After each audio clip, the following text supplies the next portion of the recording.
Morning, everybody. Good morning. How's everyone? Good. Get up. Sir. All right, sir. Good. How about you? Good. How you doing, sir? Good. Doing Hey, good? I thought you sold your house there Good. for a second. When I seen Katie Henson bought one off the striker. Yeah, my mom. Okay. How is everyone? Good? Good Good morning, sir. How are you? I went and I asked Katie, I was like, hey, You left me did you hanging. sell the house? Good morning. Want me to sit with you? I don't want to block. Yeah, that was my mother's house. Did you bring that for them? I got copies, Yeah, perfect. Well, what's a good word? yeah. Nice to see your smiling face. How's that? All right. Is that a good way to We already know we got one liar going. Is that a good way to start? Gentlemen, what we are put before you, so I've got two major projects that I have to move forward with. One is some new vehicles. We need to keep the fleet rotation going. We've got a couple very aging vehicles. So the first bullet point you'll see is all the numbers that are associated with pulling the trigger on 3 new vehicles. The question, literally the question that I've come to ask you guys is, between both projects, the interest on said projects total would be almost $24,000. I don't mind doing that, but there have been times in the past where you guys didn't want to pay interest, which obviously makes sense. And that holds true. Yeah, so I need to pull the trigger on these projects. So the question to you is, if you have the money and are willing to help, we could pull the trigger on them now, pay cash, and then I pay you guys back in some fashion. Like with the cars, we have a line item for the cars, and every year I would just pay you, however you guys want to do it. And if you don't want to do it, that's fine too, but I've got to pull the trigger on these projects. The second project is the body camera, dash camera upgrades. A lot of our body cameras are getting end of life. The nice thing about this particular project that we're working on, they typically have about a 5-year lifespan, body cameras. At 2.5 years, we get everything replaced to brand new, and that's not an additional cost, it's built into this original project cost. And again, both of these things are, it's not a want, it's a need. So I guess I'm really just giving you guys the option, if you want to pay cash for these things and we pay you back just like I would be paying the loan, that's fine, we can work something out. Or if you don't, that's fine too.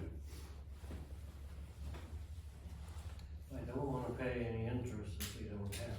Yeah, Right. yeah, we don't. And I'm aware of that, and I don't like paying interest either, so. So, Sheriff, are you looking at 3-year payback for? On the cars, we would be looking at a 3-year payback. We would take that out of our vehicle line item in the levy.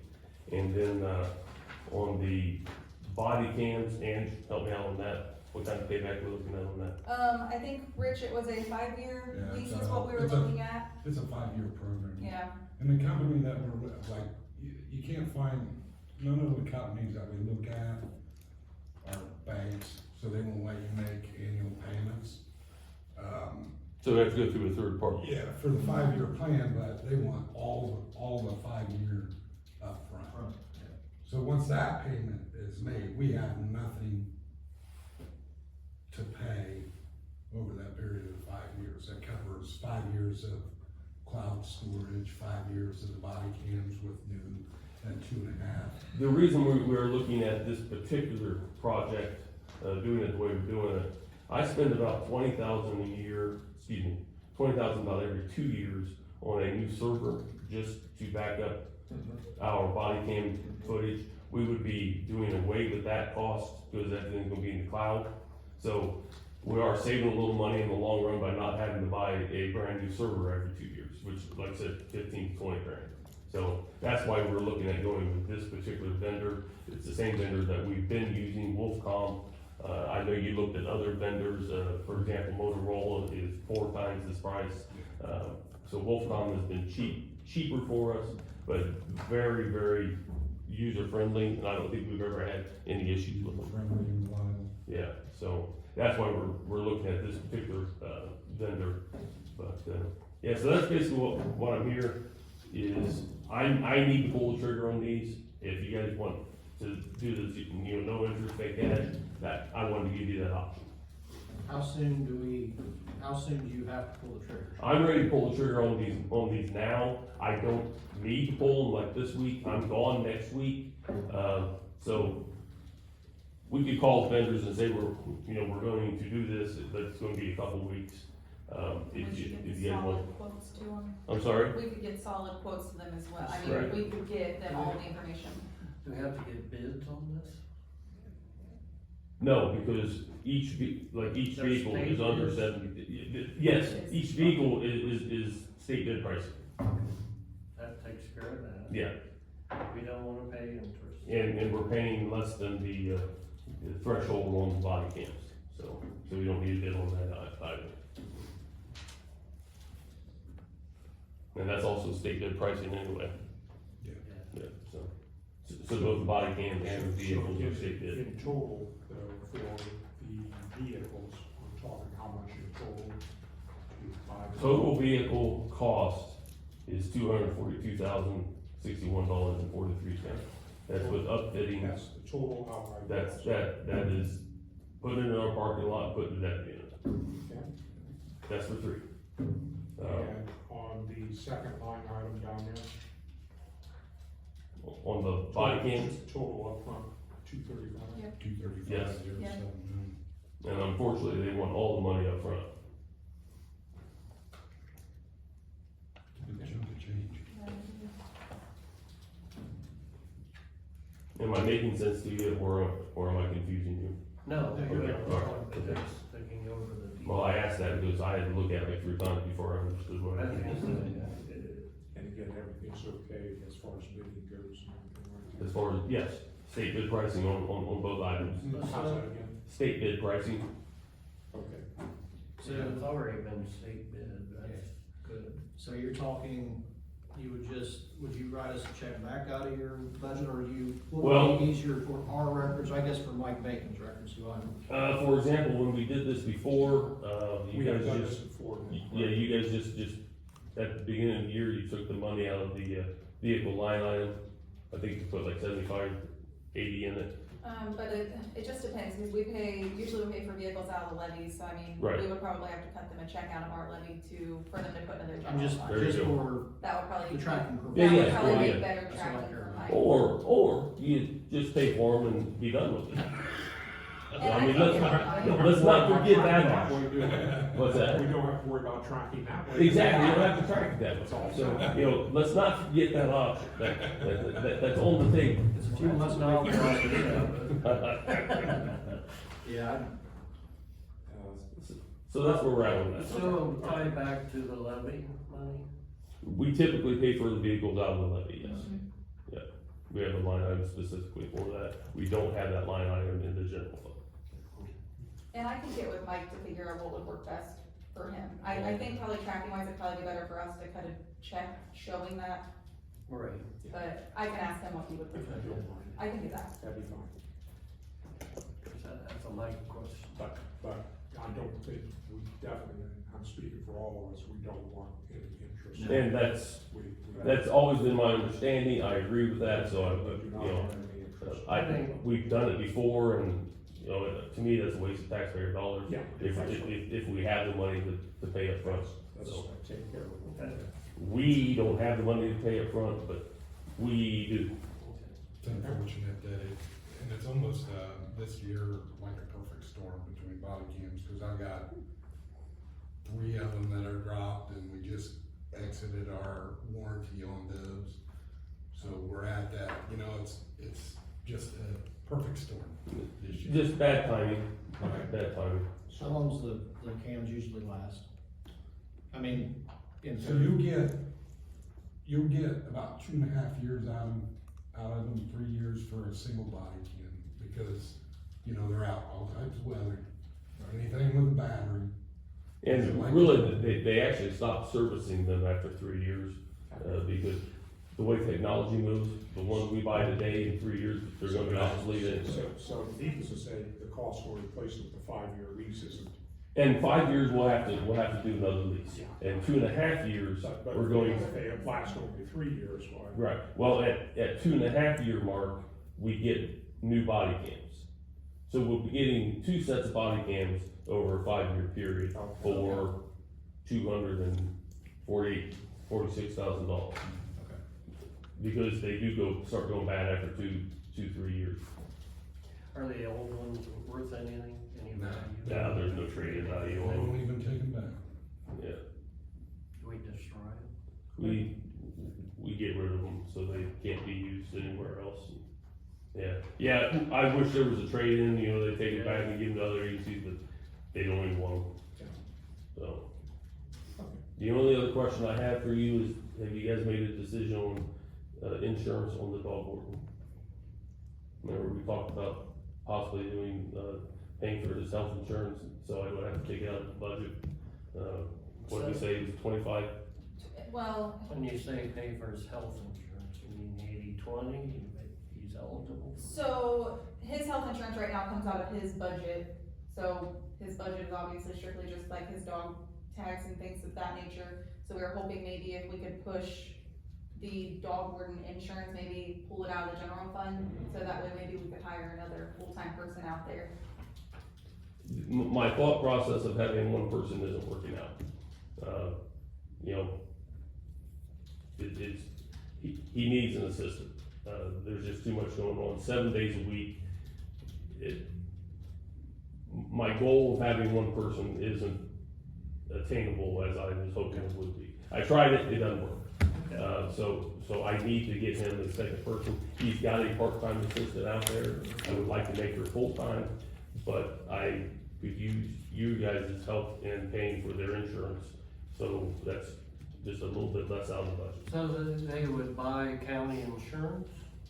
They have county I insurance think now. they've got county insurance now, it's coming out of his budget. Is it 80/20 or is it 100%? It's whatever the little breakdown is, he has a single plan, and it's like $800 a month that's coming out of his So it's budget. 80/20. So I And looked currently, right at, now, it's coming out of his budget. I'm sorry, It's coming out of his budget. correct. Yeah, and I'm asking if you guys would pay their insurance out of your insurance fund that you have, and that just saves the budget a little bit, so I can start hiring, so I can hire her full-time. That's literally the ask, Okay. Okay. so. Well, I haven't heard anything bad at all, so that's I- a good thing. I will tell you this, I think we're making great strides out there. Everything is going well, we still have bumps in the road, I mean, not everything's perfect, but things are going, pretty smoothly out there. We got our vets helping with, making phone calls for the dog tags that people, you know, we have the list of people that had dogs and they didn't get tags this year. Because honestly, we're trying to get every penny we can in this budget, since he is strictly funded via those dog tags. So yeah, things are going good, and this would just, it would take a little, it would give us a little relief, and where we can do some other things. So, This would just be for this year, we'd have to discuss it for further on. we can discuss it further after that. Okay. I'm open to that. Yeah, I'm looking for the second person. I'm just wondering if you should put a request in for more funds in the dog pound budget to cover it. And that's what I'm saying. Well, Or if we either take it way, out- I don't believe you guys have ever given any general fund money to the dog warden. So I assume that that's how you wanted to keep it, so this was my fix to it. If you guys wanna put some money into it, into his budget, I'm okay with that too. You know, Well, that might be the cleanest cut way I'm thinking for future years. And you put it into the budget next year and. Yeah, I think we're looking at maximum of 30,000 for both for both. Yeah, cause I was thinking, with what we were planning on maybe paying her, it was, her salary would be like $33,000 a year. And I took into consideration a single plan, if she even took insurance. Two single plan insurances, the employer share would be like $21,000. And then I also took into consideration like their OPERS and Medicare, which Cody's ran, I think, almost like 9,800 last year. So hers would obviously do less than that. I put around $13,000 for OPERS and Medicare, employer share, so it's around $30-some thousand. Which truly would, if you guys could help us with that, that would give us, that would free up the money. Well, for us to pay again, salary. there's more than one way to skin a cat. Yeah, So, Yeah, I'm open to either one. I don't think it's a problem of adding the second one for I me. have no problem I with just- having a second one either. Maybe we'd rather have it in the dog warden's budget. Before I add another full-time person, I need this problem fixed one way or the other. Yeah. Because So, otherwise, let's do some checking with I Mike. don't So think would we that have give them a any general problem fund at line? all to have the other. I'm sorry? would that give them a general fund Let's see, line? I don't the know. best way. I'm good with Yeah, either just way. go and, well, the dog. The best way to skin the cat. Yeah, and So you would I'm just great maybe, with like, that. transfer it into the. I'm just looking Okay, for, that like I makes said, sense. just, that gives us a little Okay. cushion, Uh, so I know we there's can a move general fund and make some money. It's already in And there. it for needs to next say, year's it's one of those budget things we passed. can see that, Just what you're doing is working out there, Mhm. and They've we're done very really good. appreciative I'll of what see you're what doing Mike out there. does. Well, and, yeah, I'm not gonna lie, it was a sort of a train wreck, and we're getting that fixed. Yeah, I know. A lot of it was organizational issues. You know, when you get 10 things going all at once, you never get any of them finished. So, you know, there's been some, all right, let's stay on task type of conversations, and I think things are going good. It can always get better, and we're gonna try to make it better, but this just gives us a little breathing room. Okay. So, and again, I don't care how we skin the cat, I really don't. Or dog. Uh-huh. Or dog. Yeah, I don't wanna be racist. No, I didn't. Okay. Okay. I have no problem. We'll go ahead and we'll start working and see. Okay, I appreciate I it. think it's okay to. Just let me know, And let's face it, Keith, we're looking at doing something that then is consistent with things that have been done in the past too. that's sort of how I'm looking at it. We just wanna be consistent. Yep, they're county employees like everybody else, and I wanna make sure they get taken care of, Yeah. just like everyone else does. Yeah. So I will get out of here with that. Just a little side note, I will be out of town all next week, so you got Rich and Scott will be around, but I will be out of the country. So, Okay. so, Sounds good. yeah, and I'll be back the following weekend. Follow you. All right, Sounds good. am I missing anything? Nope, I'll get with Mike, ask about the repayment on some things, so. Yeah, and then what we'll do is we'll work with Mike and Cheryl on and everything. Sounds like. Any questions? Either way, but I'd rather No? just get How in many there body once cameras? already. I'm sorry? How many body cameras? 30. 27 body cameras. That's what I said, 27. And 26 In-car cameras. They've done really good with That's- getting I mean, that's a lot. money too. It is a lot, and nothing's cheap anymore. So, Not, especially when you And put the thing is always Well, makes sense to do it right. Yeah. And Well, That's always with Mike. part of the reason, they know we have to do it. They know we're gonna pay because we have to. So, we won't hear a case. all right, gentlemen, thank you very much, appreciate it. Always good Thanks, seeing you. everybody. Thank you. Thank you. Thank you. Thank you, Mr. Thank Schreiber. See y'all. See you guys. Thank you. Have a good one. Thanks. Ms. Tori? Sure. Good to see you guys. Have a good evening, Joe.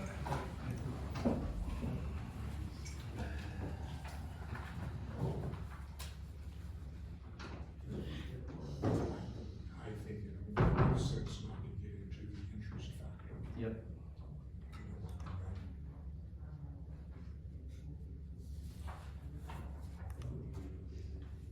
So to be eligible for the insurance, you have to be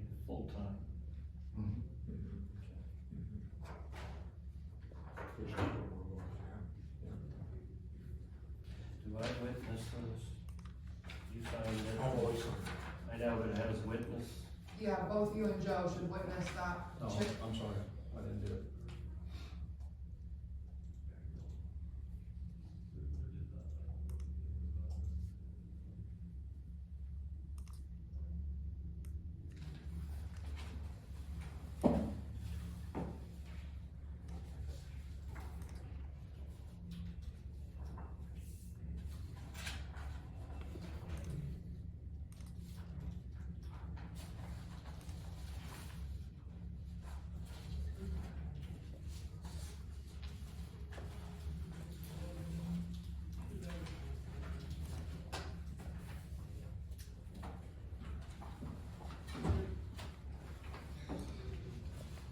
Give that to you. Maybe you want to talk about it. We'll do that.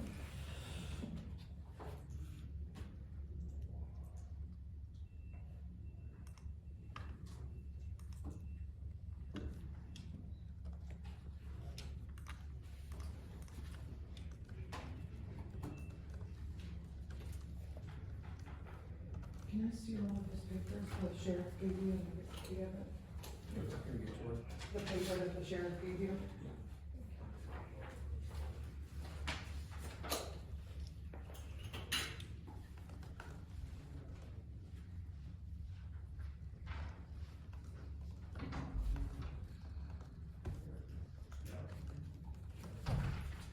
First day of spring. Is it today or tomorrow? I think it's today.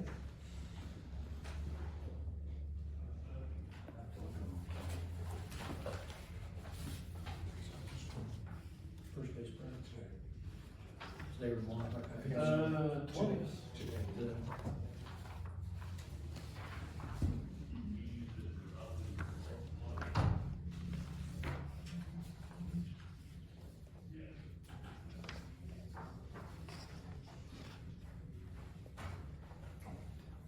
I didn't want a copy for myself. Wanted to make sure I got those dollar amounts Yeah. correct.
Missed the job crew.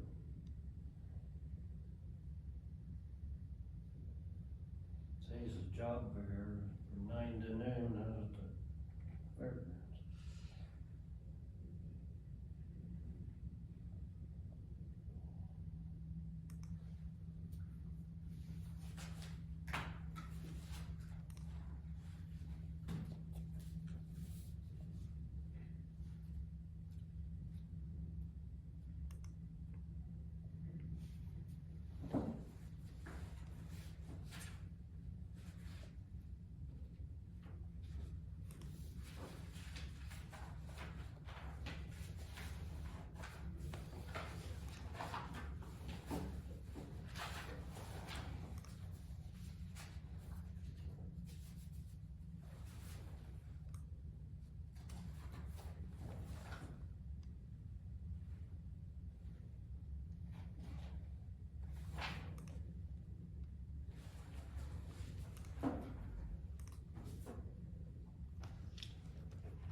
Thank you.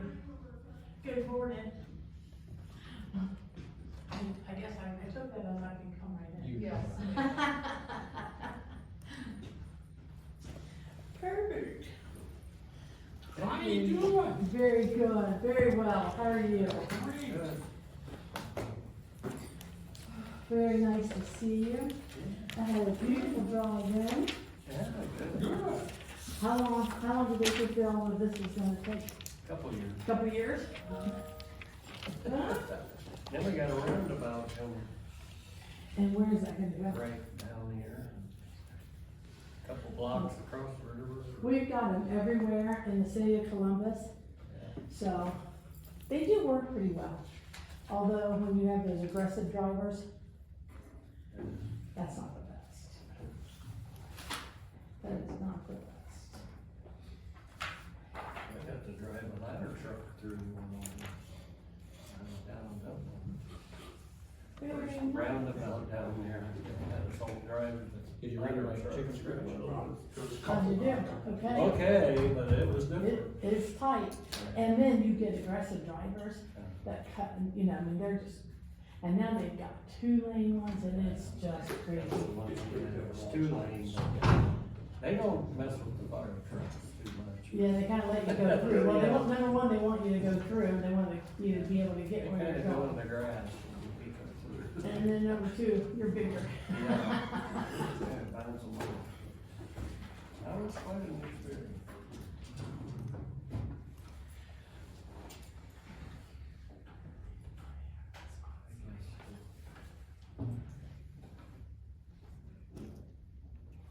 Everybody is ready.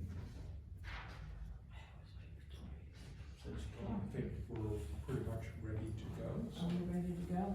Okay, I had emailed this over to Tori just this morning, and I don't know if you wanted paper copies or if you want her to email it out to I'll you. just forward it to all of them, they should be able to pull it up. Do you want a paper copy instead? No, that's fine. Okay. I'll give You want paper? And Tori, I have one for you as well. Okay.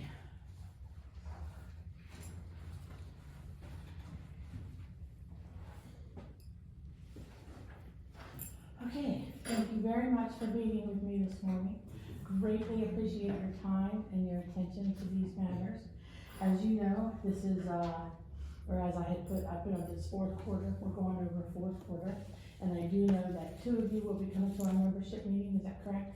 I'm coming, yeah. You're coming, oh, I thought you were coming. Well, I signed up, but I think I have another engagement. I'm gonna try to work it out, see if I can make it, but I'm not making any promises. I hope that you can, and the only reason being is because I can come here and tell you how wonderful we're doing, and then you go to the membership meeting and the managing director, Mike Kendall, tells you gloom and doom. And he's the one that knows the numbers. I look at us specifically, he looks at Cebco overall, you know, he's the managing director of the whole program. So everything I'm bringing you is directly related to Hardin County. Membership meeting is all of our counties, but it's everybody.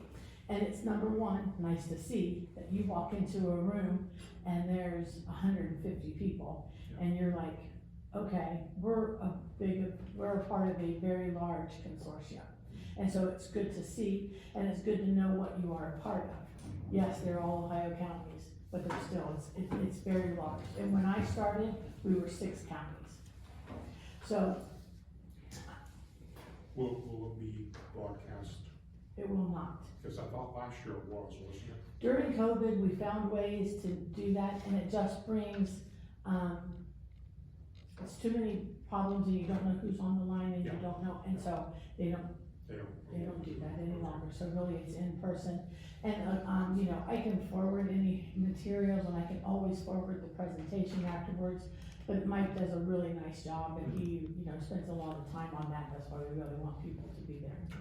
And we buy everyone a pretty nice lunch, which is all, there at the hotel, but it's all a part of it. So, hope you can be there. Yeah, try to get what date is it? It is Friday, April 4th.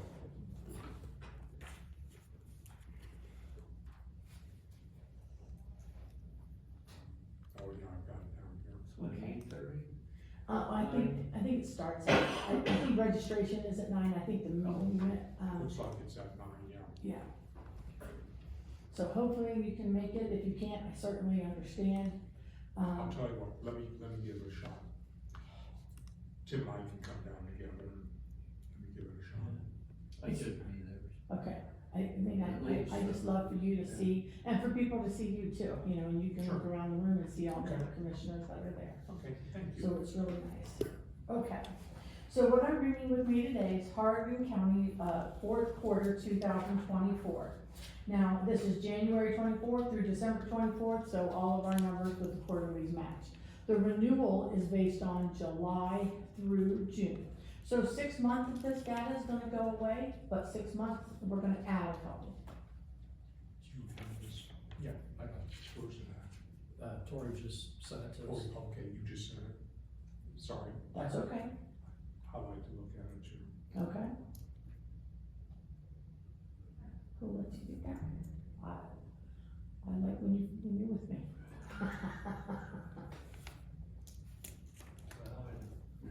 Mine's, Thank you. Okay, good to All go? of those. Send me Yeah. your- good. Okay, here we go. Okay, so, and I have taken this data and I have scrubbed it pretty well. There is no PHI on there, of course. Now, I would take this very seriously. I wouldn't let this paper blow away because everybody's gonna think they know who we're talking about here. And we're not talking, you know, specific people, but it's still, information that is, you know, all of our Hardin County employees, and it's not something that we would like to get out. Okay, now we do have a reporter and we have a concerned citizen with their YouTube channel. Okay, and this can be, I mean, it's, you know, once it becomes public record, they can ask for a copy, but again, it's not something that, Right. you know, this is about the Hardin County employees Right. and where we're spending our money. Yep. Okay, That's fine. I mean, I can not review it. Would you? I guess if there's anything on there that shouldn't be, if there isn't, go ahead with the report. There's nothing specific to one Okay. individual, Let's okay? go ahead with it. We do have, large claimants, and I probably would redact that information if at all possible, but other than that, you know, Yep. there's nothing on there, cause they do, you know, there are 3 and that's a small number. Perfect. So, okay, so our average employees are 175 employees, and Cebco overall is 15,720. Again, those are our monthly average covered employees, so that lets you And know, how many counties do you have? 49. 49. Claremont County added 1/1, they became effective 1/1/25, and they were our 49, And you came on board with 6. there were 6.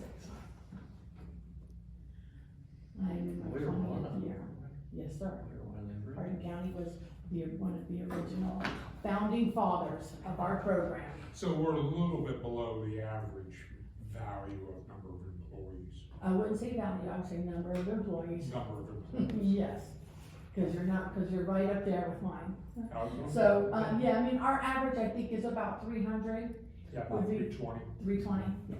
So that's our average, but, you know, and again, that takes onto, you are not our smallest county by any means. I think, Adams, one of our southern counties, is our smallest county, and then Van Wert. But then, you know, we brought on, Butler County, they left and came back, they're Okay. over 1,000 lives. Claremont County came on, they're over 1,000 lives, so those 2 are our 2 largest. And our smallest, I believe, is Adams, or it could be Vinton, so forgive me if I'm wrong. It's either Vinton or Adams. I think it's Vinton now that I say that, and Van Wert, by 2 V's. Van Wert is one of the smallest, because they don't have all county employees on the Oh, I program. see. Okay. Some of them have gone to, their Yeah, so it's associations. surprising on Van Wert. Okay. And then once they get them off the plan, they always wanna come back. Okay.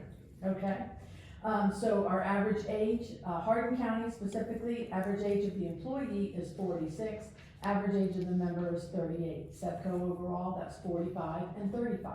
So again, you see, you fit right in perfectly with the makeup of the group. And then the loss ratio for Hardin County is 90%, Cebco overall is 107. Now that does include all large claims for Hardin and large claims for Cebco overall. So those numbers are true numbers, that's claims, you know, that's what we have paid out. When, someone comes in, you know, when you pay $1 in premium, that means you're spending 90 cents of that. And the loss ratio just represents pretty much what the renewal is gonna be based on what you have currently and what we project the claims are gonna be. We have an actuary who is Gold Star quality, it's an actuary who's been on the program ever since the beginning. They worked through that, and that's Aon, and so they set the numbers. Now, when we do that, you see on that renewal where we take out the large claims, and we show you that there's a line item that comes right off the top. So they're included in these numbers, just to let us know where they stand. At renewal, we show you where that comes off, Okay. okay? And then just some, good information, the financial utilization, 99.6% of all claims that Hardin County members, incur are in network. By staying in network, number 1, that protects our employees, because they can't be balance billed and they can't be overcharged. And number 2, it saves us $1.7 million because they went to network facilities. What that means is, You mean just Hardin County? just Hardin County, My goodness. specific to Hardin County. So what that means is if you go to the hospital and, you know, they say that claim would charge $20,000. We say, wait a minute, they have a contract with Anthem, which is why we have their networks. They have a contract with Anthem that Anthem says we're paying $10,000. So no matter what that charge is, we pay them the 10,000, so that's where that savings comes into play, okay? And by 99.6% of all of our claims being in-network, we are very well protected.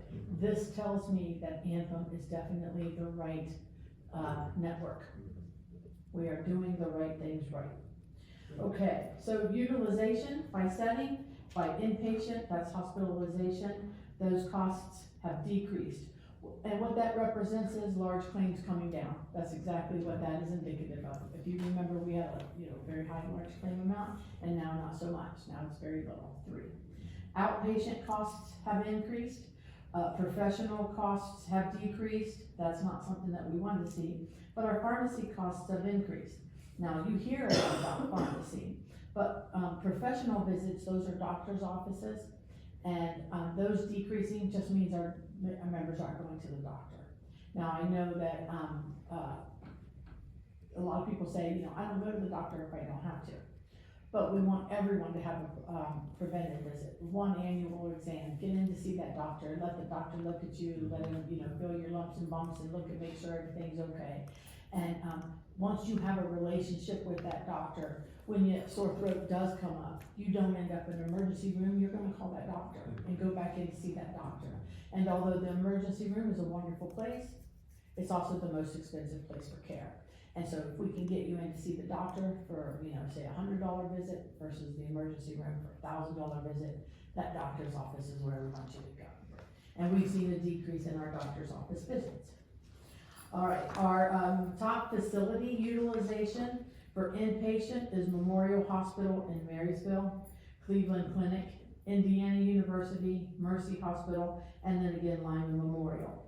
Now for outpatient, those are the things you go have, outpatient surgery or maybe physical therapy. I'm not sure what the hospital does, but yours is Hardin Memorial, Lyman Memorial, Marion General, Mercy Health in Toledo, Memorial Hospital, and Marysville.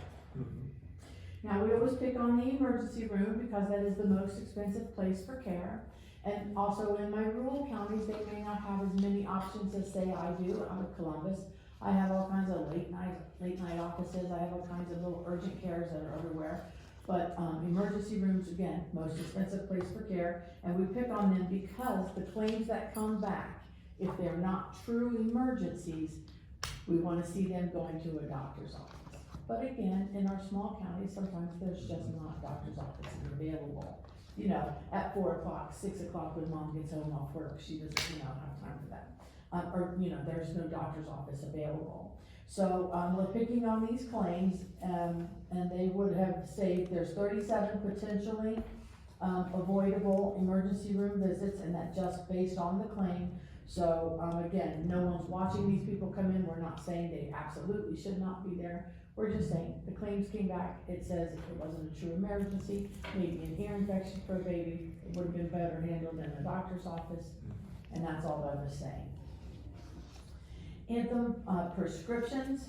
I did want to add. So, it looks like this is a decrease. Yeah, so I do want to add that our people are listening to us when we do our meetings every year. They are coming and listening, and that is a decrease, so we are on the way down. So in all honesty, the 37 is a good, it's good news. Yes, it is good Compared to news. what we've seen in the past, means it's kind of working a little bit. Absolutely, our members are doing exactly what we ask them to do. If you can get into the doctor, use that Live Health Online, which is free for our members, PPOs, which is what Hardin County has, and that's no cost to them at all. And they can call and talk to a doctor. Our doctor will say, I can call in that prescription very quickly, and they're never gonna do pain meds or anything like that. It's gonna be antibiotics, things of that nature. So that's what Life Health Online is all about. So yes, thank you very much for pointing that out. As soon as I looked down, I'm like, wait a minute, I wanted to say that's a decrease. Okay, so Anthem prescriptions. We have had an increase in prescriptions and an increase in the cost. And that makes sense because there's all kinds of brand new drugs coming to market, which is a good thing. I mean, these are wonderful drugs that are coming to market. They work. They keep our members alive. They keep our members being able to get up in the morning, put their feet on the floor and get ready and go to work. So, but it comes at a cost. And so that's why, the cost of course is an increase. So 4,811 total prescriptions filled for $787,000. The prior period at this time, so, 2023, we had 5,496 for 7,054. So an increase in number, increase in dollars. 86.6% of our prescriptions are filled with generics. That's fantastic. So even though when you hear the word, generic for a prescription, not all of them are $4 to $3. Some of them are $80, but they're still a generic, so they're still costly, but when our members are using generics, that is the least expensive, and most of the time, they do work. So that means 12% were filled with brand medications. 67.5% of your overall drug spend are in these top 10 medications, and I have listed the top 5 categories below. So to let you know where that falls, Cebco overall is 41%. That's not on this report. That's just I know. Cebco overall of our total cost is in our top 10 drugs, and yours is 67.5%. Your top 5 categories are analgesics, or anti-inflammatories, anti-diabetics, anti-obesity, dermatologicals, and anticonvulsants. Now, these are the drugs that are listed, and these are listed by number 1 top category, and then the top drug within that category. And as we talked about just moments ago, as you look down here, you do see a lot of commercials for these. Yes, But the thing is, because they're new, but they do work. Humira has quite a few diagnoses that it can be used for. It can be used for Crohn's, but most people think of it as anti-inflammatory, but it also can be used for Crohn's. So they do have dual things, so it all depends on what they're diagnosing that drug for. And also bring to note anti-obesity, which is your number 3 category. Those are going away. We aren't covering them in 2025. So they're still in your numbers. It's still number 3. However, 6 months of it is going away, and then the renewal is only going to be July through June. So those drugs will not have been in those numbers. They're still in it now, as I present these to you. They're still there, that's why we're still talking about it, but they are not covered for 2025. Now, that being said, there's a lot of research being done on these drugs, the Wegovy and the Zepbound. They seem to be working for dementia. They seem to be working for sleep apnea. They seem to be working for cardiac reasons. And so there's many, many different programs and research going on like crazy to see exactly what those To are. find other applications for that drug. Yes. Potentially, I'm assuming to potentially get it back on again. Yeah. And the thing is, once it's approved by the FDA, and if it's approved for that purpose, then it will be covered for that purpose, but it's not there yet. Right now, they are only approved for weight loss, and they do work. They work great. It's just the cost of the medication, and the cost of the medication can be $1,800 a month. And with a member's copay of being, $40, we can't do that. None of us can afford that. Cebco as a whole and our counties, we can't afford that. That's the reason that they said for weight loss, we're not covering them. Now, there are lots of options out there.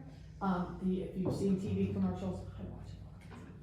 If you've seen TV commercials, you see Hers, Row, Noom, lots of things out there that members can join directly. And then, they can go to that. Now, that wouldn't be covered under our program, but it's available to members that they can join, and that is all spreading like wildfire. So that's where our members are going mostly for that. Now, these same drugs have a anti-diabetic counterpart,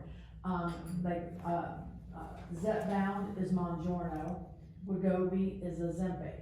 It's the same medication, different doses, and there might be something like one little bit of a tweak, but you would not be covered for weight loss. You are covered if you are a diabetic. A diabetic is never stopped. their medication continues. There was never a bump in the road for them. The only bump in the road we have with our diabetics is when they weren't making enough of the medication and our members could only get 30 days at a time, but that was countrywide. It was not program-wide, it's the whole country was in on that. And I don't believe it was actually the drugs that weren't available, I believe it was the syringes, that they weren't being made. We didn't have them, I think they were floating around in the sea on a ship. We didn't have the means to inject them. We had the drug, we didn't have the injection, the syringe. We as being USA, not just. Okay, so that gives you a lot of information there. That is exactly where we're spending our money, and the whole reason that I come out quarterly is just to tell you where we're spending it. It's a whole lot, and I think we need to know where it's going. It's going to great use, which is our members, of course, and just let you know where they're spending it. Good. Any questions So for me? overall, as you look at these numbers and compare them to previous years, grade card wise, if we have our grade card, our grade would be maybe a little bit better than what they have in the past. I would say yes. Hardin County specifically, yes. Okay.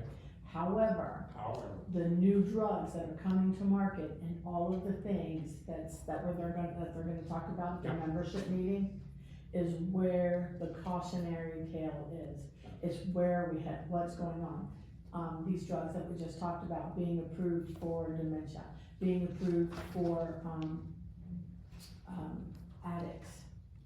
It helps addicts not to have that they need that, they need that drug, it helps them too. That's being worked on, once these drugs get approved, and they're very, very expensive. And that's the cautionary that we have of what's going on in the market. So, Mike Kendall is going to tell us that he believes market, trend for increases are going to be double digits. Which is not something that anyone wants to hear. It's not something that, I mean, it's just, we just did this, and that was, because of, some medications and many other things, cost of care. I mean, when we look at something simple, like we look at eggs, and the eggs, were, $1 at the market, and now they're $7. Same thing with healthcare. The cost of care is it's happening with everything. And when you look at what buys $1 today, or what $1 buys today, what is $1 gonna buy next year? And that's what our actuary does, is look at what we've done, the contracts that we have with all of our medical facilities and all of our doctor's offices, what is that gonna cost us next year? And all the drugs that are in the pipeline and what's going to be approved, what's not gonna be approved, are there generics coming, generics of Humira? There was a generic approved, and Humira ran out of patent, and that didn't really save us a lot of money when the generic hit, because what they did was number one, they approved it for other things, Crohn's, so then there's no generic for that one, they have to try it, and they also did, they did an extended release. So not only was it just the shot of Humira, and I'm picking on that only because I know that drug, that's why I'm picking on it. It's not the most expensive drug on here, but I'm picking on it because it gets approved for other things, and that works, as well as they did an extended release, so that, and then did a patent on it, so that puts another patent on that extended release, so that it lasts longer for our members. So that, and the reason I pick on it is because I know that. So, yes, we are doing well. Whether that's enough, I don't know. Okay. That, gentlemen, is the report that I have for you. Thank you very much. And I thank you very much, and I hope to see you, the ones who can make it, at the membership meeting on the 4th. I think it'll be very enlightening, and I don't know that it's gonna be quite as fun as sitting with me, but it's all, bad news, good news. We have drugs that can help people stay alive and be out and go walk and take their grandkids for a walk. That's wonderful things that comes at a cost. Good. All right, thank you all very much. Thank you so much for the update. very nice to see you. Yes, see you April Thank 4th. you. Perfect. Good to see you. And nice to see you, sir. Thank you.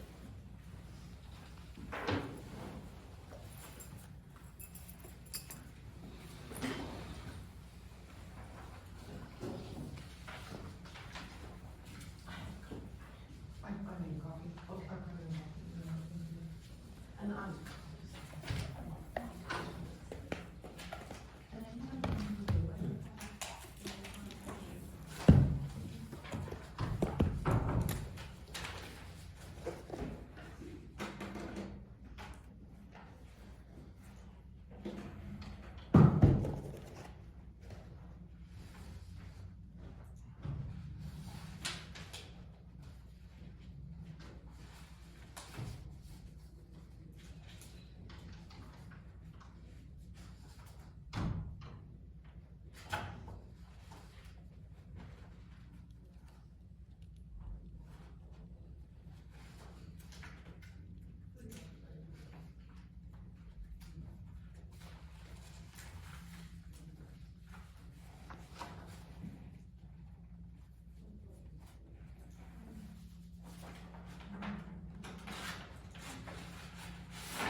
read your email. Matt replied, and everything that he sent is with the prosecutor right now, but it's Oh, like okay. 280 pages. Yeah, I figured. So, I think it was like end of last week and Brad wasn't in. That's fine. So they do have it down there. He's replied and he's sent it to make sure, cause he's never gotten a public record That's request what I before. figured. So he's like, I don't know what I'm allowed to, Yeah. so I was like, that's fine. So we just sent it through to Brad. So it's here, it's being Okay. looked at. Yeah, that's fine. I just figured he was I like. couldn't believe it was so many pages. I was like, one thing, and I was just like, okay, yeah, nope, you guys read that. And But I figured he was like, what? yeah, What do I do? he's like, I've never had a request like this before, but, I told him I was looking, since they're acting on behalf of us for this job, that I believe all of those become public records, so that's why he was like, "Oh, I'm just gonna send it to you, and then. Yeah, no, that's you know. fine, that's fine. I just, Yeah. if I wait too long, then I I didn't realize he forget. didn't reply to you, but he sent it to us and we Yeah. sent it to the prosecutor. No big deal. Thank you.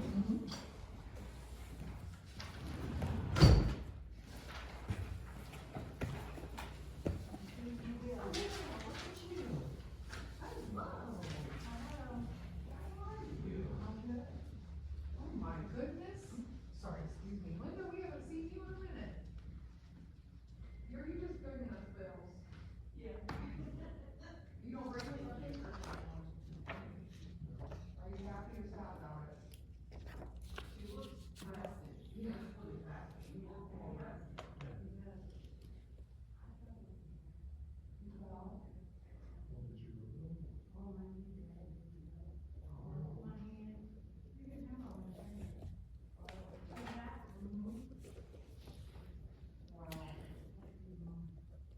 Wow.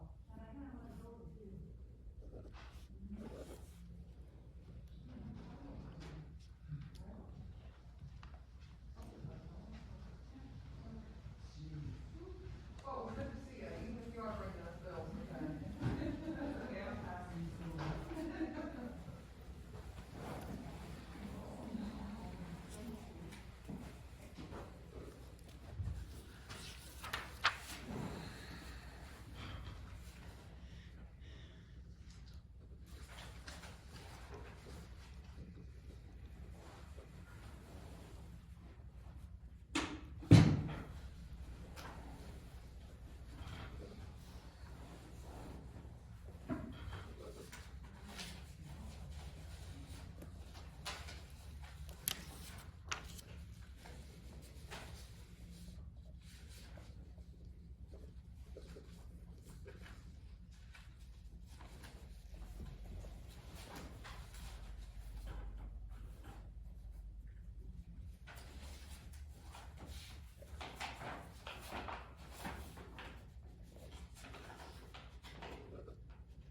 that doesn't matter, this is one more fall thing.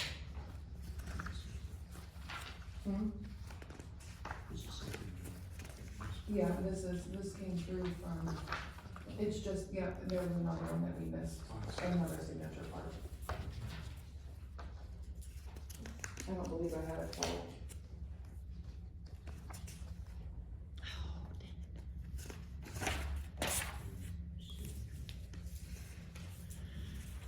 Yep, just sign it, Right. and I can fill this part out.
There,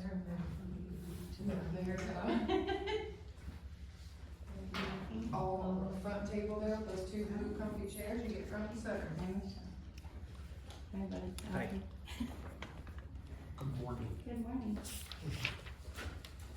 Can you give me a copy of this? Yes, please, thank you very much. How are you? I'm Cheryl Herzberger. I've met you before. I'm the owner of the Getaway Workshop in Forest. Oh, And yes. you came to our I remember meeting. going there that one time. Yes, Yeah. yep. We are social I workers. just walked around. How's it No, doing? we've been out here signing. It's doing okay for a little small town. People are still here every day. I didn't even know you were here. I thought I was gonna have to say that. Oh, that's good. Yep, we're doing good. Hello, good morning. I'm Cheryl Herzberger.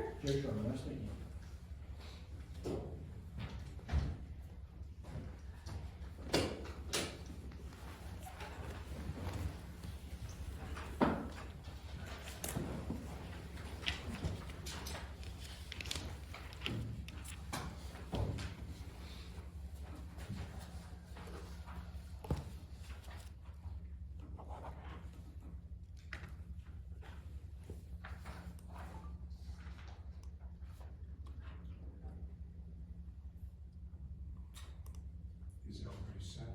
Tim, Jim? Yeah. We're a little bit early, but we can go ahead and get started, Cheryl. Okay. So thank you for coming. Okay. Try to do this without being too nervous. No. So, my name's Cheryl Herzberger, and I'm the president of the Jackson Forest Ambulance District Board. And, as you may or may not know, the county has put a requirement on all of the emergency services in Hardin County to upgrade to the new Marks radio system. Our, Marks system we have now is gonna be obsolete in July.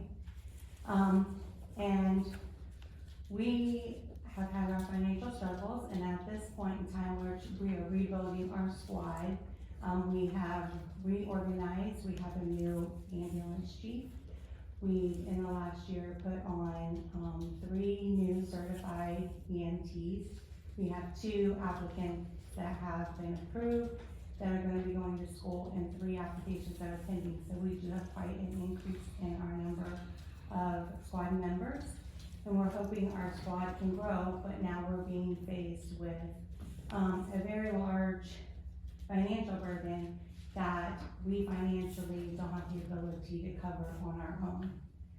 So we are here to, see if there's any assistance that we can receive from the county, so that this wouldn't put the burden on our squad and our department, and cause us to be able to not be a department anymore, causing a health emergency to our residents in our district, and also causing a larger burden onto the other squads that are our mutual aid in our county. So I've given you all the quotes that we've gotten, the quote that we got. These quotes would, completely fill the need for our squads. The 2 dual head units would be mounted into each of our squads, and the 12 portable radios would allow each of our, EMTs that are on duty to be able to have radio be in complete communication with any dispatch or emergency departments. Right now, the amount for the 2 units is the $7,713.76. I also did break that down per unit, which is right now $3,856.88. Until March 31st, there is a rebate that's included in this quote. So after March 31st, that would go up, $300 per unit. But the rebate in total is applied to the $7,000. Yes, it is. Yep, the $7,713.76 does include the $600 rebate until March If we 31st. were not to meet the rebate, it'd go up to roughly about $10,000, $11,000. Yes. And then the 12 handhelds is a total of $48,780, for $34,894.44. And that would, include a $3,000 rebate before March 31st. And each of those units with the rebate is $35,784.32.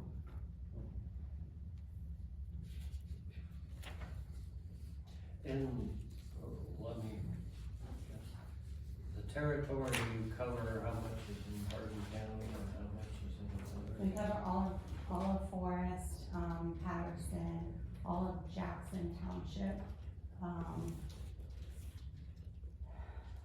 I know it's all of Jackson Township in Wyandotte County, in Hancock County, and in Hardin County.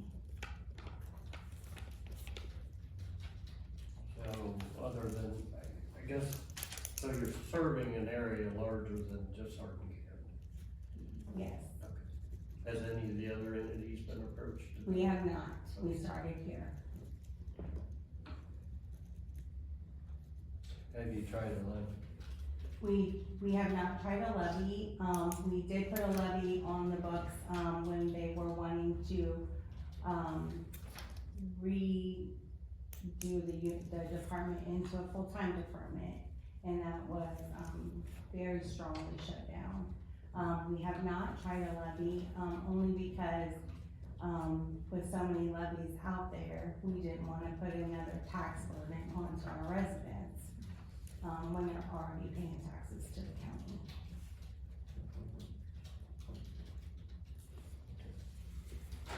On the second page, the equipment total says $48,789. What does that include? So, I don't know if that's right, cause what they sent us was a different quote with, mounting dash mounts, 4 dash mounts rather than 2, dual heads, but the ambulance chief, thought that in their squads, the dual head mics would work better for them. So, let me just, when I was giving these numbers to you, I thought to myself, I didn't check that number. So it would really be $42,608, changing from the 4 dash mounts to the 2 dual heads.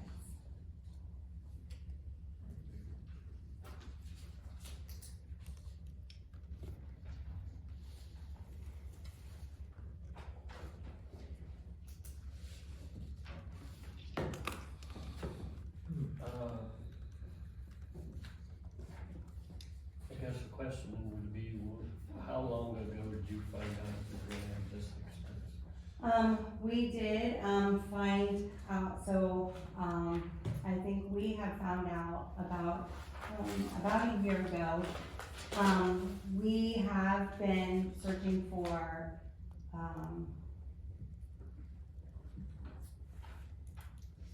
grants. Because we do know that there are grants available to the fire departments and the police departments, but, we have not located any grants that will allow us to purchase radios within them. And we also thought that maybe with the changes that we have already made in the squad, that we would, start seeing an increase in those claims coming in, that we may be able to, purchase what was needed on our own. So you've been working on it for about a year. We have, I guess, and don't take this wrong, but it's kind of what the levies are for. And to budget for equipment and what you need. And if you know a year in advance, I guess I'm asking why you didn't put a levy on for this year, if you knew you needed it this year. it was just a decision that was made that we didn't wanna add that additional tax burden to our residents.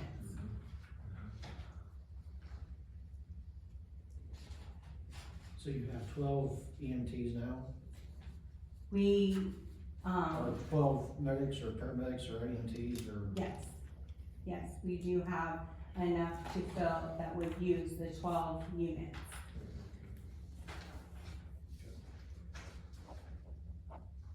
Now, have you had trouble getting your, cause are they paid per run? Your volunteers, or they just totally volunteer? They're paid per run. Okay. Have you had trouble getting them to fill runs? We were having trouble getting them to fill all of the runs because it was too much for 2 or 3 people. We would get maybe 2 people to show up at that, those 2 people couldn't be a driver. So then, they would have to call in, see if they could get someone to be a driver. So the burden of meeting the runs was falling on 2 or 3 people in the squad, which was causing them to not be able to meet the runs that were being called in. So again, the total burden was pretty much on 2 to 3 people of the total 12. Right, Cause I know that the BKP makes quite a few runs into your area. they do. And we have seen a decrease in those missed runs, by adding the 3 new EMTs. They have been on for almost a year now, and so they're getting a lot more comfortable with taking those runs on their own. And we are seeing that decrease in numbers. And those 3 are included as the total 12. Yes, And those 3 are part of the numbers of the 2 to 3 people that come up for or show. those 3 people are in addition to the 2 or 3 people who were running before. So we have about 5 to 6 people who run pretty frequently. So as those numbers decrease, we will see our financial situation increase, which is what we thought would happen a little more quicker, but we just can't know how many runs there's going to be in a month.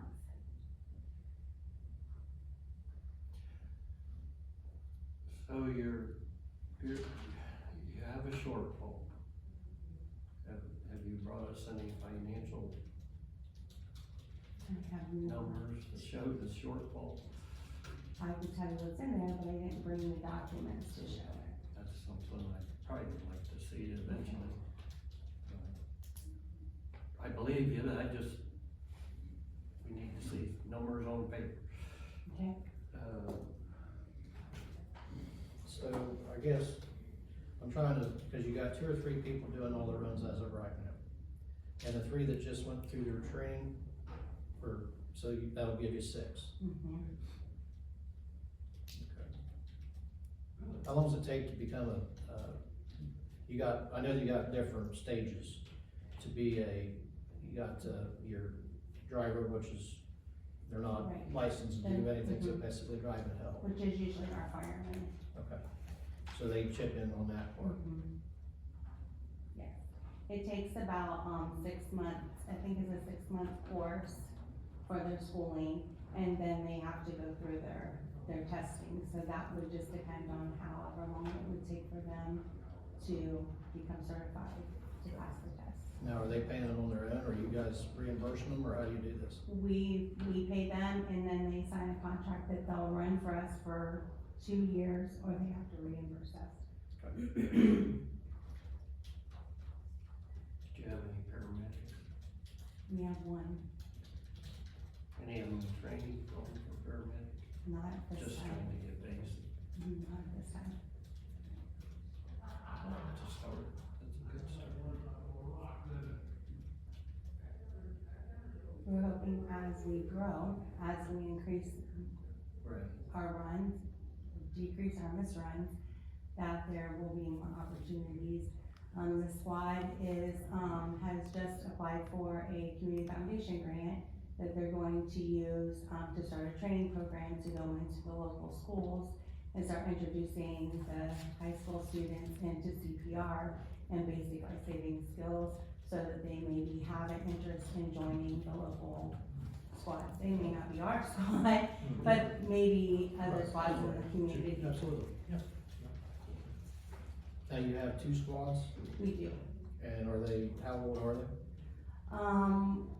One is, I don't I'm know. not trying to for push you on sure. the spot, I'm just trying to. One is fairly old, is older, it was just in for repairs, and then we have one that is our main squad that we use, and it's probably 6 or 7 years old. Well, I guess we've been asking a lot of entities, one thing, the rescue money, American Rescue Funds are ended as far as what they can be used for. They've already been ended the end of the year, so that fund isn't there anymore. As far as we're still playing it out, but it's always, those funds have been committed for, but they're put down there. So, we've asked entities that, put in for requests now to give us numbers on paper, or some way, show us your need, and, I guess a plan for the future. Cause if we would give some funding, we kinda don't want you coming back again for the same thing, you know what I'm saying? Yes. So we'd like to see a plan, or at least I would, from your board of how either you need to, what you need to do for the future to maintain operations.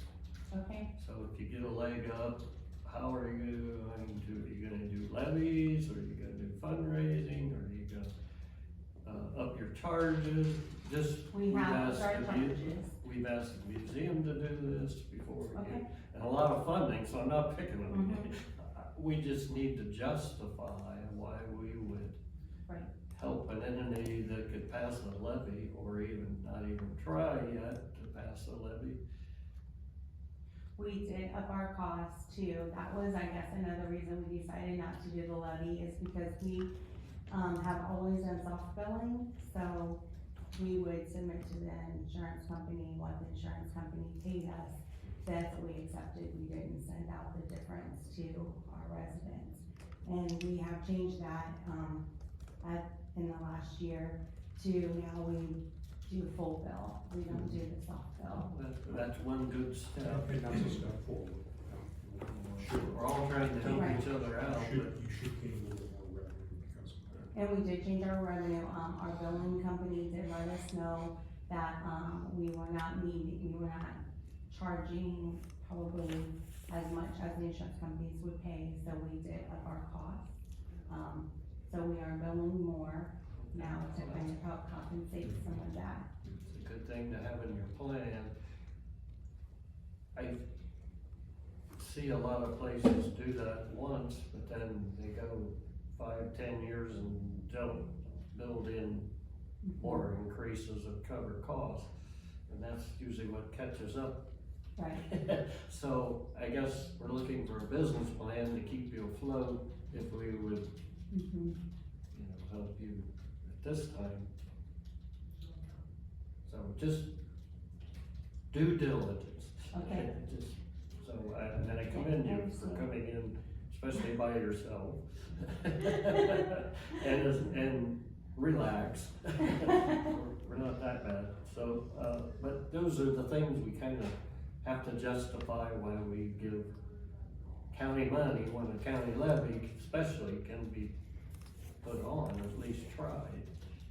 So I guess that's my question, is why haven't you tried a levy? Cause that's what levies are for your entity to make funds, but we don't let anybody. We also thought that, the residents of Forest may not be favorable to a levy right now because there was such a long time period where BKP was pretty much making almost 100% of our runs. And so we thought we also needed to start showing that we were there for our community before we started asking for tax money from them. Maybe in order to do that, you may Right. need that money to do that. Right. That would show them that, yes, they're really wanting to serve us instead of BKP, Mm-hmm. and they're needing this funds for that accordingly. right, And it happens in all areas, not just squad, it happens in sewage and everything else. You have to have a built-in charge to cover your future costs and to keep running, so. An area can't keep, this won't be political correct, but an area can't keep not running levies or not passing levies and expect their services not to go downhill as things wear out. Does that I agree sound with right? that, but I also think that the more people who put levies on, the less people who get them. I So- agree with that, especially today, cause everybody's So putting them everybody on. keeps putting a levy on, and then the residents are saying, we're already paying taxes at a county level, and what are those taxes going to? And then no one's getting taxed. I mean, the schools are getting voted down, the sheriff's office is getting voted down. Everybody's getting voted down. And That's why so- we're in a funding system till that changes. Right, I mean, is it, well, I have nothing to say. I'll just leave it at that. You said that BKP had been doing about 100% of your runs? well, I don't know if that's, No. I mean, that's just a number I threw out there, No, I'm just- but it did seem like it. It seemed like, I guess and with the 3 people you have now, you said that they've done better. For me, Yeah. I wanna know what the percentage is with 3 people, then you're gonna have 3 more, so I can kind of come up with where you're sitting at. so because- about right now, I think we're probably about 50-50 each month. It depends on when the call comes, because we have those 3 or 4 people who do well at the evening runs, but we don't have a large number to cover the daytime runs. So I would guess we're at about 50 to 60% that we're running now on those 2 or 3 people.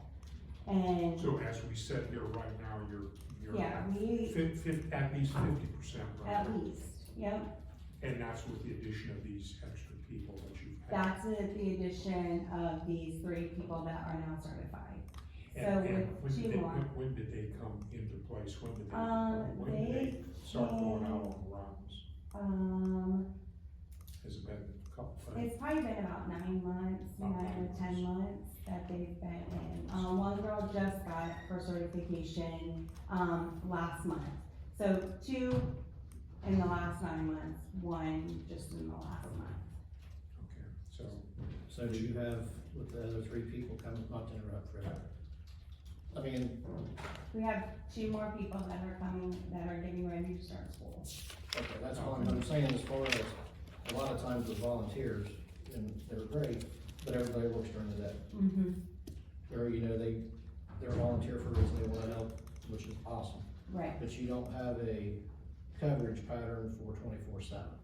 right, When it comes to this EMS, like fire, mm-hmm, you kinda need that, you call it 2 o'clock in the morning or 2 o'clock in the afternoon, right, you hope somebody comes. right. So that's what I'm just trying to figure out, adding the other 3, are their work schedules? Their work schedules are still gonna be evening work schedules. Now, we do have our paramedic and another, which is actually our interim chief and our assistant chief, work at Triumph Thermal Systems, so they do have some, flexibility to leave and respond during the day. It just depends on what they have going on at their job, or where the call could be and how many hours they would have to miss. So there is some coverage there, it's just not guaranteed coverage. Right. That's what I was, not to put you on the spot, but just trying to figure out the numbers. Mm-hmm. So correct me if I'm wrong, but right now, as we've talked, you say you've got 12 EMTs. Mm-hmm. I think there's 15 on, or now there will be 18 on active list. Now, not all 18 of them run, but they are certified and can run. And they're paid by the run, They pay by the run. what's that cost? So for a basic EMT, I think it's $12.60 an hour on insurance.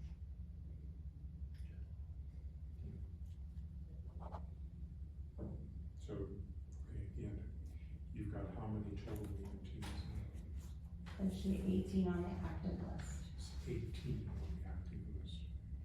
And of those 18, things are being covered usually by 5 to 6 people. Yes,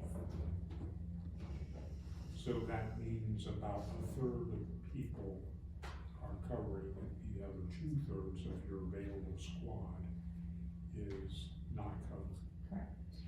And that 1/3 is getting about 50% of the calls. About, yes. What can be done to try to get the other 2/3 more active, to be able to raise that percentage? Well, we've tried different things. So we Because tried, that, and quite frankly, that's the key. Like Right. you're looking at trying to generate revenue, and you're needing to do it through the services of your EMT squad. so, But when you've only got 1/3 of them that is covering half of the runs, it'd be nicer to have another third to cover the remaining half, and you'd basically be pretty Full close to squad, covering yeah. 100%. And then financially, you'd be better off then too. right. So, we have, as I said, we've restructured our squad, our department. We have gotten a new, an interim chief. We are gonna be putting out this month, or next month, a listing so we can make it official. But we have to do the formalities of putting out the listing, and we may get somebody that, you know, it's better, we don't know. But, that has seemed to also build some of the morale in the department. So I think that is why we're also seeing these new ones that are more eager to come onto the squad. We've tried different things. We tried an on-call system where everybody signed up on call, and then we paid an additional amount if they made the on-call, made the calls while they were on call, but, that became abused. So, that cost us more money than what we made. So we stopped that. The reasons that the basics made $12.60 an hour is because, instead of just minimum wage, is because we added that incentive to the minimum wage to try to give them a little bit of an incentive to want to run more with the higher, pay scale. Which I think that has helped too. That does give them a little bit more incentive. We also are starting a recognition program, so that may give them a little bit more, just to feel like they're being supported. The board has become a lot more active in the department. I feel like when I first came on the board, it was a little bit of a segregation, like the department had their meetings, we had our meetings, and nobody knew what was going on in either meeting. So, now, we attend their meetings every quarter. We have people from the squad who attend our monthly meetings, so we're a little bit more in contact. We know their needs, they know our expectations. So that's kind of built a little bit of the morale too. So we're hoping some of the changes that we made do start having people run more. Now, I do know one of the EMTs that we have now, she's a preschool teacher, so she will be out, she'll be not teaching during the summer, so that will give that opportunity for some more daytime runs.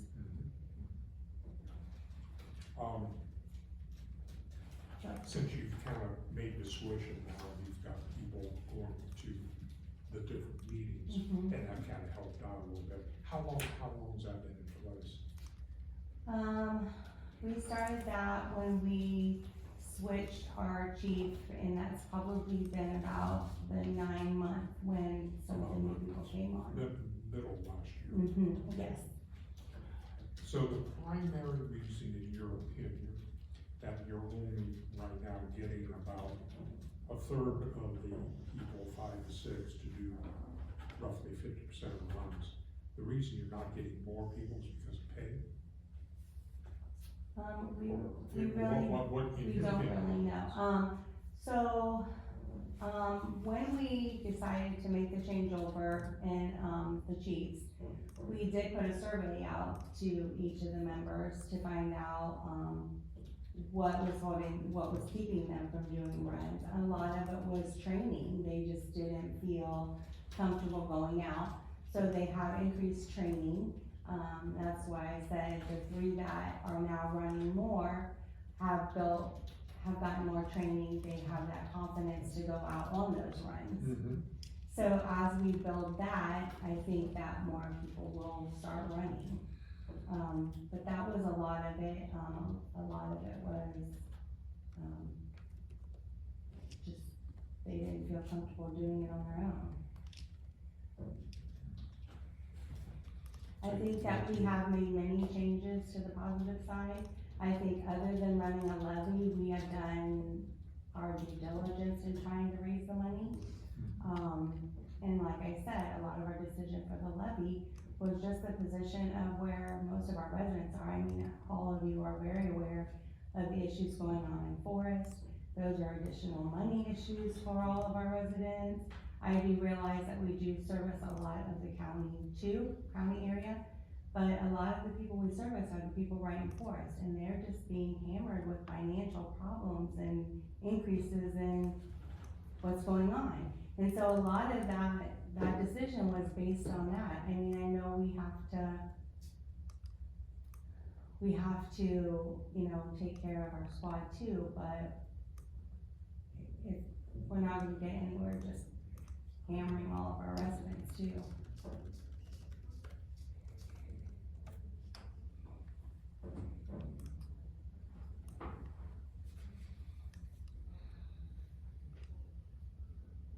Any questions, guys? No, you done a good job coming up here. Yeah. I mean, it's a tough position to be in, so. That's, Yeah, It's a very tough I've been in position. that field, so I know exactly where you're at. But, And if this was a decision that we could make on our own, you know, oh, let's go for these, you know, new and improved radios, and it was our decision, then, you know, we wouldn't come here to ask for money. But since this is something that's being a requirement for us to keep our squad members safe, and we can't, cut them off from the communication world, there's too much that goes on when they're out there that we can't cut them off from basic dispatch or backup. I would say that to me it's a little concerning, the fact that, we've got 1/3 of your people, and the other 2/3 aren't doing very much covering the situation. And it falls back on other entities, primarily BKP, to take care of that, even though the 1/3 is kind of covering 50% now. Should be able to cover more. Should be able to cover more. And not have the burden on BKP. Which would drive up your revenue and everything would start looking a lot better. when BKB gets called in, or any entity, mutual aid, how do they get reimbursed by you? Or how do they get paid for coming before us and covering it? I'm not involved in the billing part, but what I assume happens is BKP actually bills that as their run. And then I know that then the difference they bill to the residents. So that all comes to them as if it's their district or their call. I know everybody has mutual aid. Mutual aid may work differently,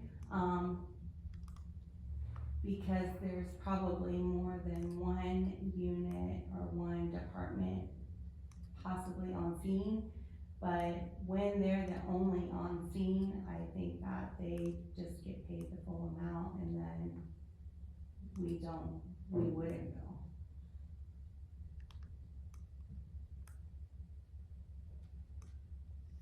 I know other squads have put on levies, a lot of them lately, some of them 2 or 3. And they seem to pass them. And I know some of you tried have tried in the past, didn't. But then it puts a burden on the other departments to come and cover you. Right.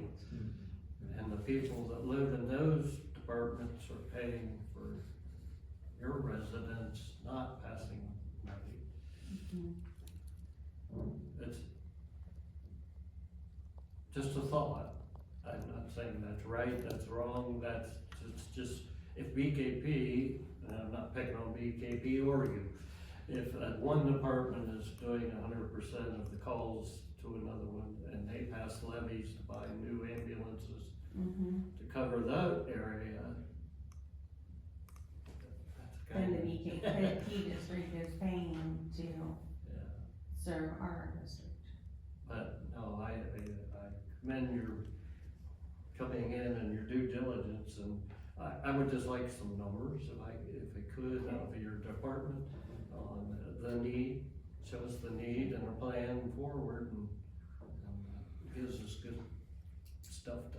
I will tell you though that, we have, last couple months have given some county entities, some money to help them out, kind of a donation. And when I mean a county entity, I mean an entity that serves the entire county, from Dunkirk, Roundhead to Forest to Mount Victory. And we look at it that way because we are a county entity. We're not a local entity. And so, we have not done anything in this nature as of yet.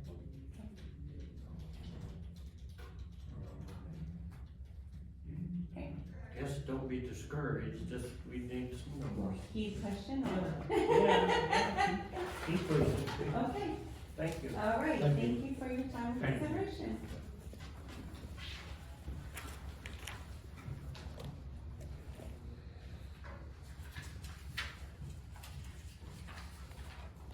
Was that the last thing on the agenda? No. Oh, what's, We got Bob Township coming. Okay.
Go right up there, that's front table and. Morning. Okay. Okay. Get us all a seat. Hello. Hello, how you doing, sir? Yep, Tim. good to see you.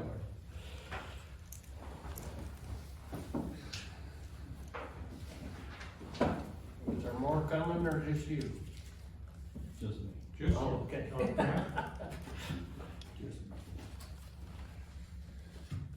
Okay, I believe I'll have a copy. We signed a resolution about the solar. And basically, that was based upon, and I'll leave this here, the residents, a resident circulated a petition in the township.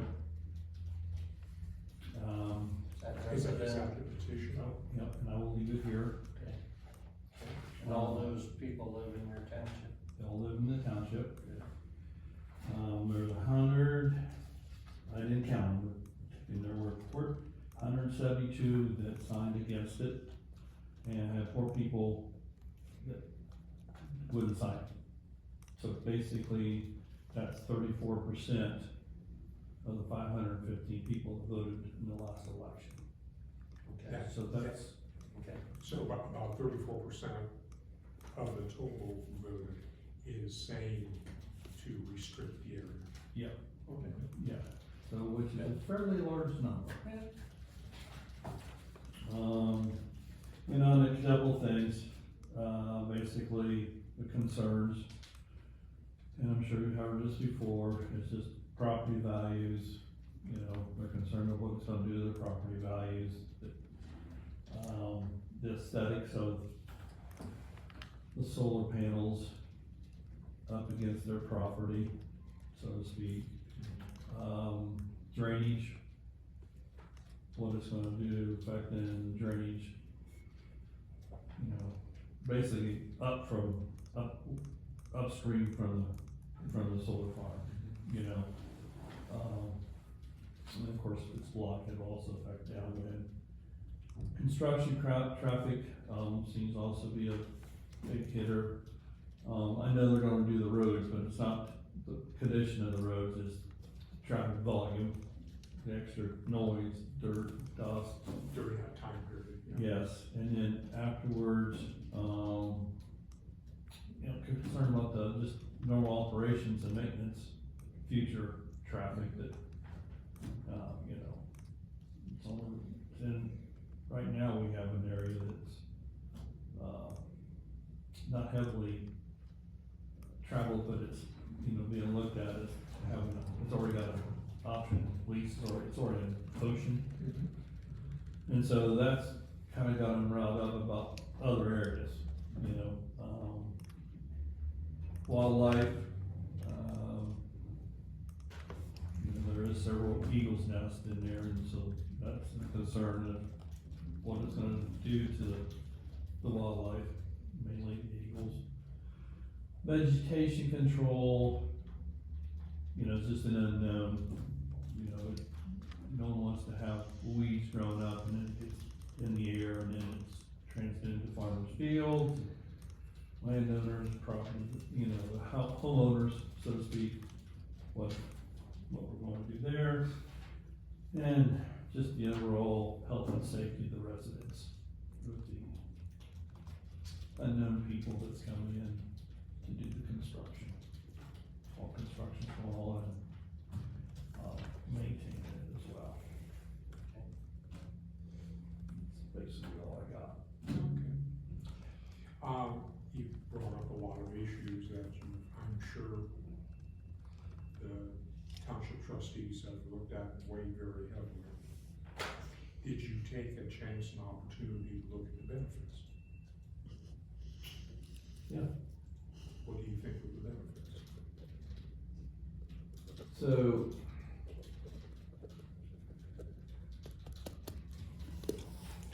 we all know, or should know, that the government is reducing the carbon footprint. So, coal-fired power plants are being eliminated.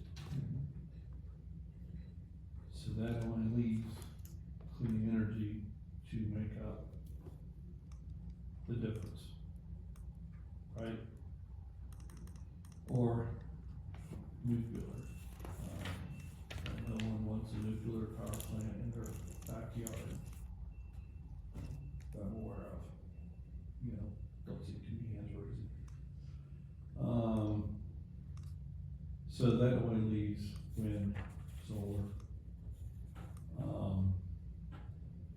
You know, Van County's got a bunch of solar or wind. We have, you know, our county's wind, solar. Concern there is solar only generates electricity during the daylight hours, which is true. But along with that, they're also putting in battery storage. I know there was a battery storage unit, put on the grid in Bluffton, and it would charge overnight off of the grid, and then during the day, when load was increased, it discharged to help take away the load from a substation nearby. So the battery technology has been around,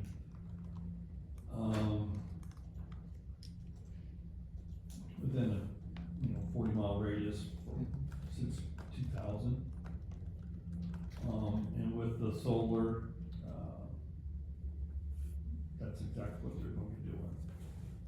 They're gonna be not only putting it on the grid, but charging batteries, so at night the batteries can release power back. Battery technologies have changed, it's got better. So that's a negative. I mean, I guess the positive part about it is we don't have solar. We've gotta make up a demand somewhere. Summer usage forecasted in the next 10 years is gonna go up 3.1% a year. Winter usage is forecasted to increase over the next 10 years, 3.8% for the next 10 years. And those figures have come from PJM, who's our regional, or RTO, Regional Transmission Authority, or RTO, But anyway, they regulate 13 states, okay. So,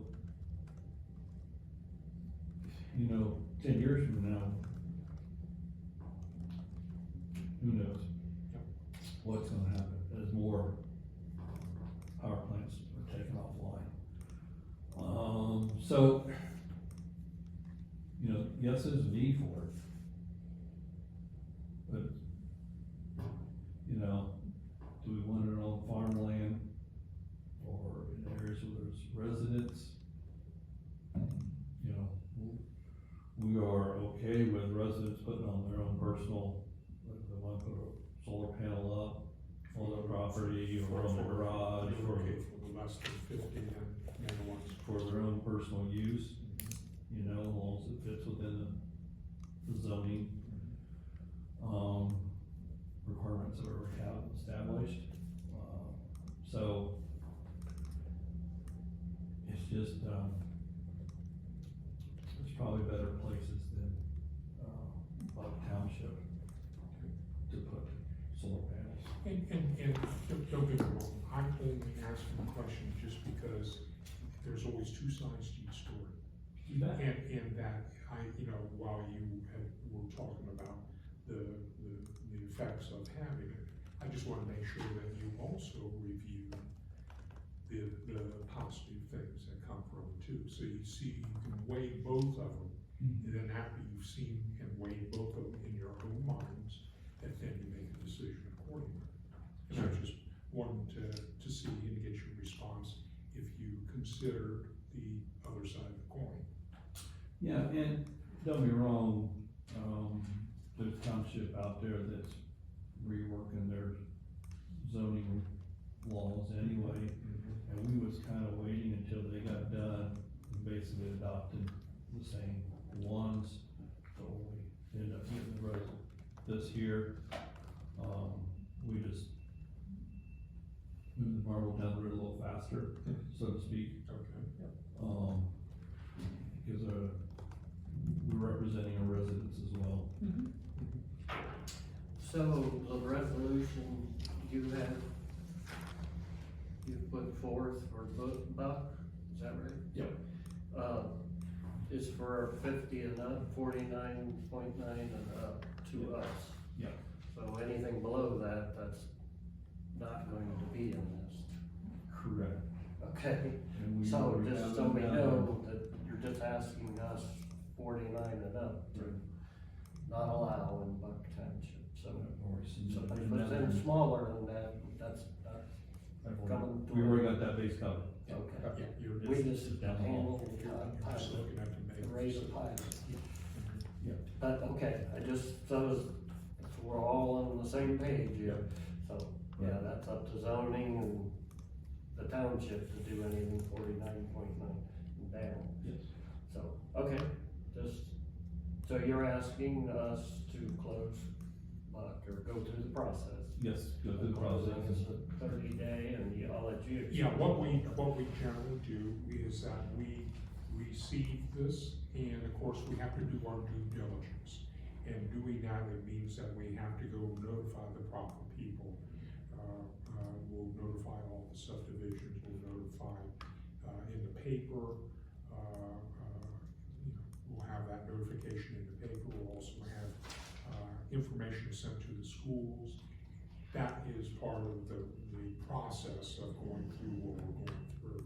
And we usually have about 30 days to do that. And so we will do that, and then after that is done, after that period is done, then we would come together with a meeting. Basically, it will be part of our pending meeting where we go through our resolutions. And we would go through the resolutions and we would make a determination at that time. But we would have to do the due diligence first for approximately 30 days to get the information out to the public. Yeah, that's no problem. No problem. So we will accept your resolution here as it's stated. We'll start the due diligence here. And we'll go with,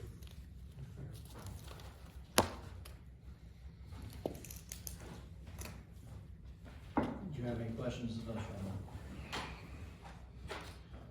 No, not really. It's been, our zoning officer really fills in very well on the steps and procedures and steps to take and what to expect, and so I really don't have any questions. Like I said, our intent was to just wait a few months to change our zoning rules. But with this coming forth, we just act quicker. That's fine. interesting. Okay. This is interesting document. Did a person from the township do this petition? Yes. Okay. Yes. I didn't see a name, that's what I was wondering. Correct. Don't know. It's on the official petition. It was, I mean, they were just gonna run. No, I signatures. just kind of a straw count. Yes. Yes. Yes. Yes. And yes, it was a resident, within the township. And they brought it to us at a meeting, and then we didn't get a copy of it, and so Okay. we just think we That sounds needed good. one, and then we thought, Okay. coming up here, probably ought to, so I just got it yesterday. Well, thank you.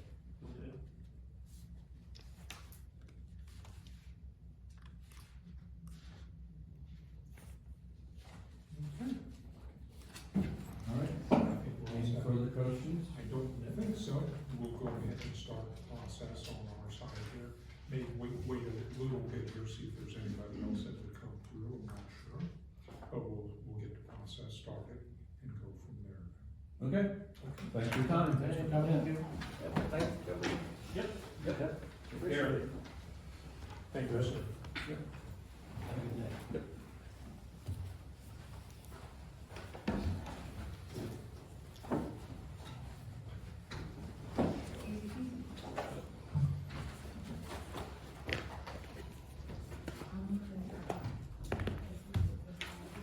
Well, I'm gonna have to get around and go to St. Mary's.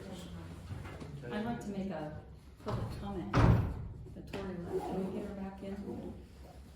I don't see, did you sign in? She's not. Well, yeah, cause I didn't know when you guys are gonna be done. Well, usually if you want us to say something, you usually say it at the beginning before we get started, that you want to say something What? at the end. So, I mean, it is 3 minutes. give me 3 minutes. 3 minutes. Do you want Tori to be here? She's coming back. Hey, Tori. I'm sorry, I'm gonna grab 3 minutes. Okay. Did you sign up? I did. I didn't know if we would have time, I didn't know how long he was gonna be here, so. Oh, yeah. Okay. Tim? Would you like to come in here and show us some of our free hearings? Go ahead. So listening to Cheryl and the ambulance board, I was curious because I do know that EMS with the paid departments and the volunteer departments is kind of a big issue in Hardin County. And so I realized that she's a local, you know, she's one of many, but as commissioners overseeing our county as a whole, are you guys have a plan or coming up with a plan of how, as residents, we can make sure that we have sustainable EMS systems in place? I know a lot of them have gone through struggles and are trying to dig themselves out of it. You know, so that's one, is that we do need to look holistically at how we as citizens are served, because there are some issues, there are some big issues going on. The other thing is I don't know if you guys misunderstood or what, but I don't know that she's asking for fund. I mean, she's just asking for radio money, which I guess I felt like was a one-time contribution, because police, I mean, the sheriff used ARPA money, fire departments use grant money. They are just a particular entity that didn't have an opportunity to get grant money. And so, you know, it's not a come in and evaluate our whole system. It's a mandate from the sheriff that we have to have these radios. And, you know, so as far as taking the overall plan for Hardin County, and they needing the radio, if they don't get the radios, they will cease to exist. So is it the plan to defund these small volunteer entities so that then we have a paid entity take over the entire county? We're not defunding anybody.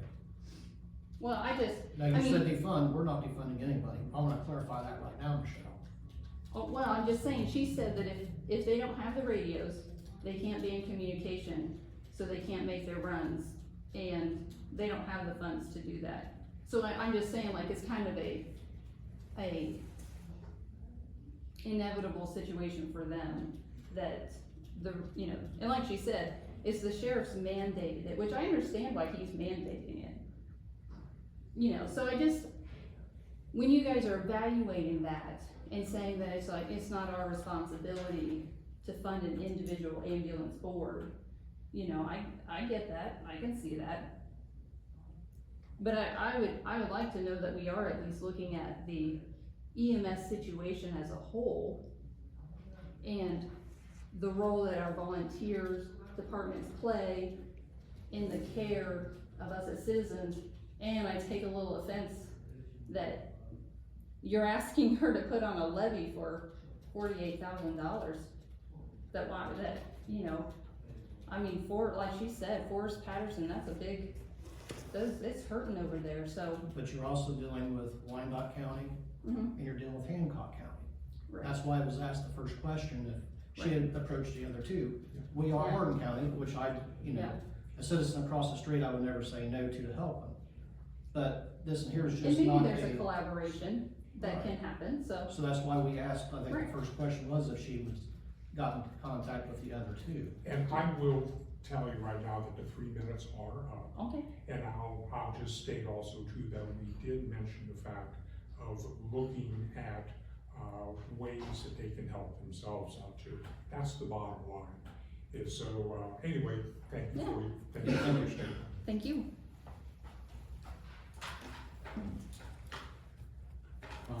Aside from Buck Township, have any other townships come forward with any resolutions? Well, of course, you know that 8 total have come forward. Right. I mean recently. No, the Bucks is the only ones up here right now. Okay. So if there's no more, there's no more. If there's somebody else, so be it. We will be doing the resolution with the pending for Hale and Pleasant And Blanchard Township is coming Tuesday on the, what date is that? 26th.